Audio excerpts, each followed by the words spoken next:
Viva Voz, com Vera Magalhães.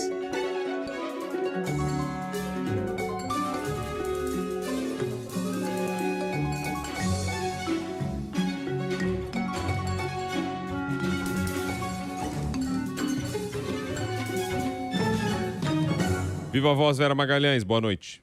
Boa noite, Bocardi, boa noite, Carol, todo mundo que está nos ouvindo e assistindo. Oi, Vera. Sextando aí, Vera Magalhães, e quem deu a palavra até agora, é a palavra, não dá para dizer que é a final, porque sempre vem outra, né? Mas a palavra, pelo menos a mais recente, digamos assim, é de Alexandre de Moraes, nesta questão de eleições.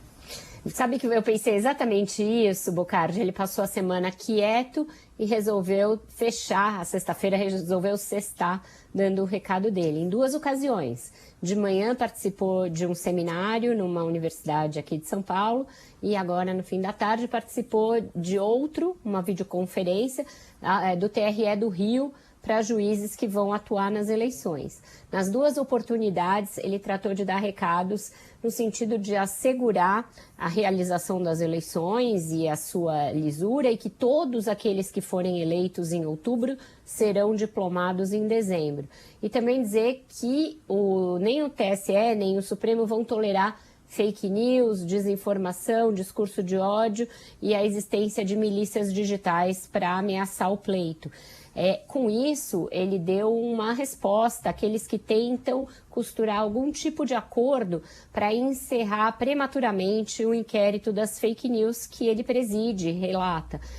Esse inquérito tem sido usado como uma espécie de um coringa, uma carta na mão do Supremo para toda vez que se realizam atos contra a democracia, contra o judiciário, que se fazem ameaças à existência da própria corte, aos seus integrantes, ele é usado para que as pessoas sejam punidas, para que elas sejam indiciadas. E o que ele disse é que agora se está chegando nos financiadores desses esquemas de ataques à democracia e que então o inquérito estaria na sua fase mais importante. Ele fala, tem momentos de publicidade nas investigações e tem momentos sigilosos que são aqueles mais importantes, porque é nesses momentos em que a gente avança nas investigações. Então, ele tratou de cortar pela raiz qualquer tentativa de, olha, a gente encerra aqui esse inquérito das fake news e aí o Bolsonaro também dá uma baixada na bola. Eu achei isso importante, porque lá atrás, no 7 de setembro,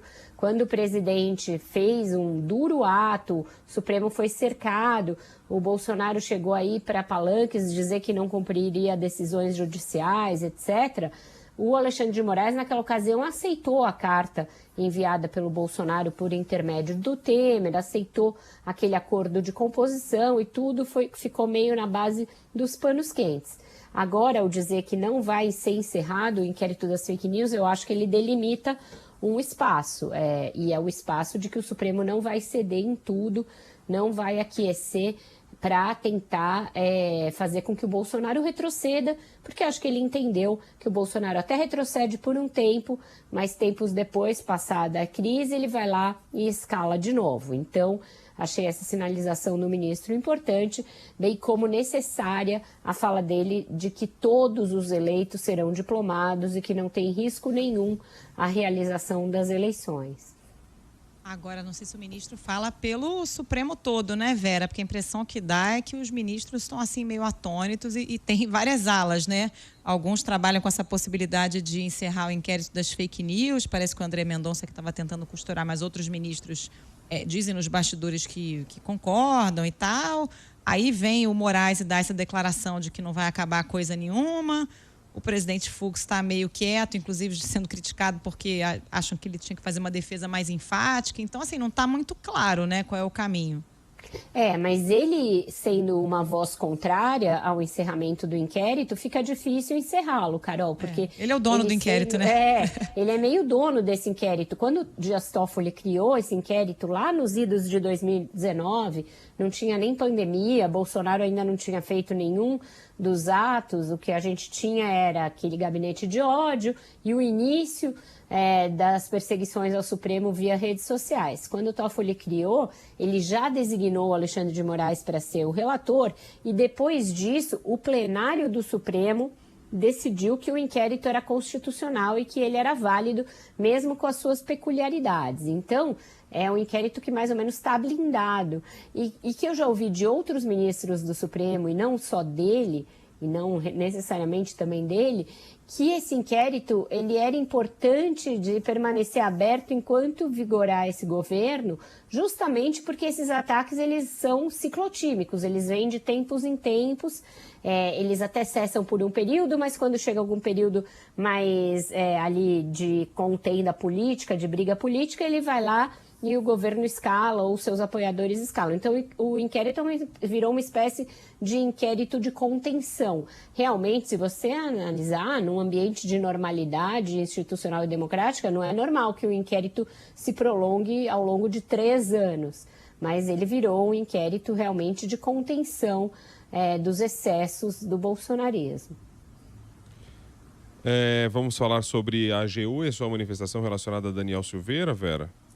Vamos, é uma manifestação longa, tem 18 páginas, eles anteciparam o prazo que havia sido dado pela ministra Rosa Weber para que o governo explicasse, justificasse o inquérito, e a AGU, por meio de um dos seus advogados, não é o advogado-geral da União, Bruno Bianco, quem assina, mas um dos seus subordinados, compra totalmente a tese do Bolsonaro. Tem um trecho lá dessa manifestação da AGU que é bem bizarro, dizendo que a pena dada ao Daniel Silveira causou uma comoção na sociedade e que isso seria uma das justificativas pelas quais o presidente decidiu indultá-lo, sendo que não se viu comoção alguma na sociedade, a não ser naquela pequena bolha mais fanatizada de apoio ao presidente da República, e que a decisão de indultar o Daniel Silveira partiu do próprio Bolsonaro no dia seguinte. Não deu tempo de ter nenhuma reação, nenhum pedido, nenhum clamor popular considerando injusta. Inclusive, se fosse feita uma pesquisa, provavelmente a maior parte da sociedade consideraria justa a pena para um deputado que sugeriu aí a morte e a perseguição a ministros do Supremo. Então, a justificativa não tem nada de jurídica nesse caso. Se vale aí de uma percepção subjetiva de qual teria sido a reação da sociedade a um decreto de graça presidencial que nunca foi feito antes. Não se atém a esse fato de que esse indulto individual, nessas circunstâncias, dado a um aliado, dado logo depois da decretação da prisão, sem ainda o trânsito em julgado da decisão, a decisão passa por cima disso tudo e diz que não cabe a nenhum outro poder rever a decisão do presidente. Então, a AGU, nesse documento, chancela de cabo a rabo a decisão do presidente e mostra que é um órgão, hoje em dia, muito afinado política e ideologicamente ao presidente Jair Bolsonaro. A AGU é o órgão que tem de fazer a defesa da União, não necessariamente do presidente da República e dos seus arroubos. Eu fico imaginando qual vai ser o papel da AGU se amanhã ou depois o presidente ou alguém do governo resolver evocar uma interpretação errônea do artigo 142 da Constituição, que diz qual é o papel das Forças Armadas. Hoje a gente teve a entidade internacional, o Human Rights Watch, dizendo que não é papel das Forças Armadas intervirem nas eleições, ou tutelarem as eleições, ou fiscalizarem as eleições, o que quer que seja. Qual vai ser o papel da AGU se o Bolsonaro resolver defender essa tese, que ele defendeu, aliás, publicamente 2 vezes nessa semana, que caberia às Forças Armadas fazerem uma recontagem, uma contagem paralela de votos. Então, é importante a gente ver essa deterioração de cada um dos órgãos, né, e do seu papel, o seu desvio ao seu papel precípuo, nesses casos em que os órgãos passam a defender ideologicamente o governo de turno e não tecnicamente a União, que seria, por exemplo, a função da AGU. E um detalhe, né, Vera? O Bolsonaro falou a respeito, deu um passo atrás, dizendo que não quis peitar o Supremo, né, que não se trata disso, mas aí ele justifica esse indulto dizendo que houve um excesso na condenação do Daniel Silveira. Aí é uma frase meio ambígua, porque ele admite que havia justificativa para a condenação, porque ele fala, por mais que ele tenha falado coisas absurdas, e ninguém discute isso, que foram coisas absurdas, a pena não pode ser de 8 anos e 9 meses de cadeia, regime fechado, etc. e tal. Quer dizer, ele está discutindo a dosimetria, e aí é ele, presidente, que tem que arbitrar de qual é a pena, né? Bem uma toga para esse homem, né? Para ele arbitrar a dosimetria da pena.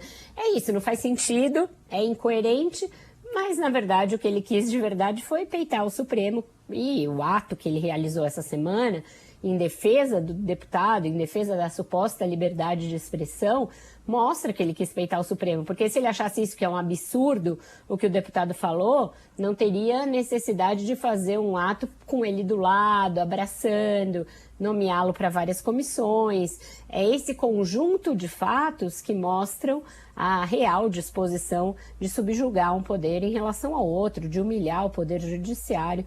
E foi isso que foi feito, e até agora ninguém sabe direito como vai sair desse nó. Ô Vera, Petrobras com o reajuste do gás natural em 19%, depois da mudança no comando, e mais uma vez aí mostra que não adianta nada, né? Querer influenciar nesses valores aí. E o lance é que a inflação vai que vai, né? A gente falava aí dos 12 e tal, daqui a pouco, e muita gente dizia assim, não, vai chegar numa hora que para, porque ninguém aguenta, e daí para de comprar. Mas não é isso que está acontecendo.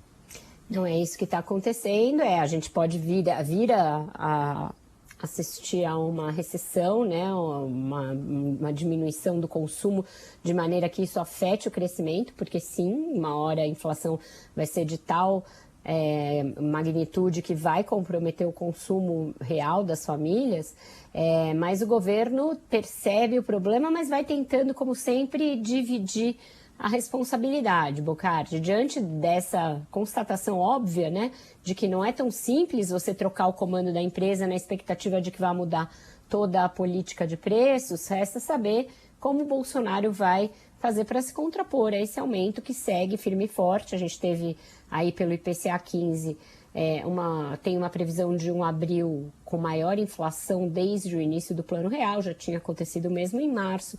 O ano passado a inflação ficou fora da meta, esse ano vai ficar bem fora do topo da meta, né, do teto da meta. E isso costuma ser um problema muito sério para qualquer governante em qualquer eleição. O ministro Paulo Guedes tem dito, é razão da guerra, em razão da Covid. É verdade, esses fatores sim influenciam, não há como se negar, mas a gente também tem um cenário aqui interno de muita incerteza econômica que acaba puxando os preços para cima. Então, será um problema para o governo, e demonstra aquilo que a gente falava aqui.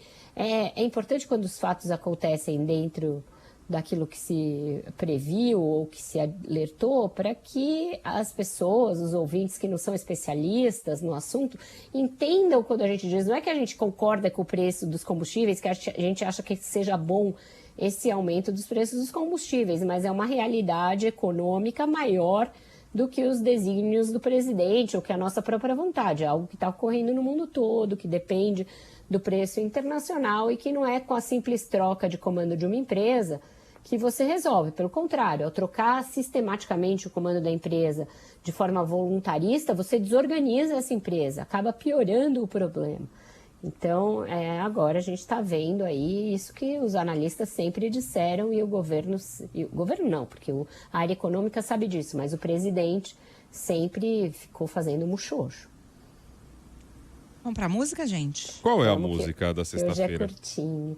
Pois é, quem lançou um álbum novo foi o pernambucano Otto, um dos precursores do Mangue Beat. Lá nos anos 90, ele lançou um álbum com uma mistura aí, é bem roqueiro o álbum, mas tem também um pouco desse som mais nordestino. E eu escolhi uma das faixas desse álbum que saiu hoje, está nas plataformas de streaming. Quem quiser pode acessar. A música chama Peraí, Seu Moço. Peraí, então, antes de rodar. A gente está entregando. Estou com um sentimento aqui de nós todos estamos entregando essa semana de 5 dias úteis aqui, a gente no batidão, viu?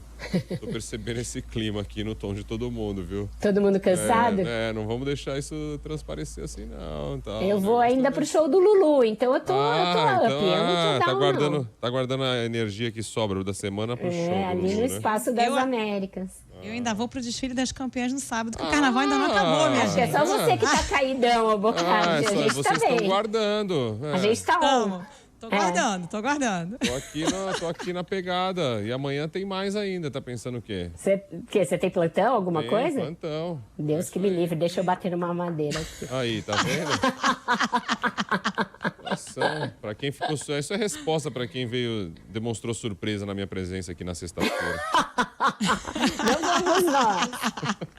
Só alegria e regozijo pela sua presença. 18 horas e 18 minutos, a hora é dobrada pra gente ouvir esta música que a Vera sugere, de Otto. Peraí, seu moço, preste atenção. Vou entrar com a rima de coração. Vou entrar também na sua música com emoção. Um pouco pra ir, outro pra voltar, como no balanço das ondas do mar. Cirandeiro canta na beira do mar. Cirandeiro canta na beira do mar. Pescador saiu pra pescar, pra pegar um peixe pra se alimentar. Pescador joga a linha da rima no mar. Lá, deu um up, vai, esse peso todo, muito bom. Já tava percussão, aqui, tá? já deixa rolar, já logo a gente já emenda tudo. Tchau, gente, bom Tô fim muito de semana. ansioso, eu tô muito ansioso hoje, eu não tô me aguentando. Eu falei 18, mas eu tô muito ansioso. Eu tô quê? muito ansioso pelo fim de expediente de hoje. Daqui a pouco, nossa, eu vou fazer um negócio. Daqui a pouco, eu não vou fazer agora, eu vou guardar. vou Então eu vou segurar ter mais que um ficar pouco. no ar. Vou Isso, ficar fica assistindo. ouvindo. Nossa, Tá vai bom. ser demais. Eu só tô esperando. Sensacional, tô lá. Não Seis- desliguem seus rádios. Tchau. 6h19, valeu, viva a voz. Boa noite, Vera Magalhães. Boa noite. O intervalo, gente.